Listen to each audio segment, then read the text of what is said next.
So you bought an F2C heat press machine, but you don't know how to use it. That's okay. In this video, I'm gonna show you the simple steps on how you can use the F2C machine. Since it doesn't come with instructions, this will be a guide video. There's a few things you're gonna need to make a shirt. A heat press, inkjet printer, screen printing paper, scissors, wax paper, and a blank shirt. Okay, we printed our design. Step 2 is gonna be to cut it out. You need to make sure that you peel off the back paper from your design. So take the back of it and just peel it off. Now the stars are all cut out. The next step is to lay the shirt flat. Pull out the tray and then place the design where you want it. You're gonna preheat the machine.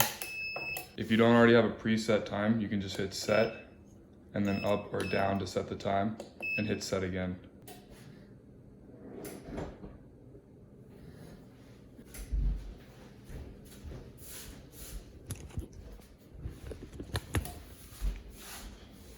Okay, once it's been 13 to 20 seconds, go ahead and lift up the handle, swing the heat press out to the side, then unpeel the paper, and boom, there's your design. Once you're done with this, you're still not done with the final process. What you need to do next is take your shirt, fold it inside out, throw your shirt in for a warm wash. After it's done washing, dry it. And then with all that done, you've just made your first shirt using the F2C.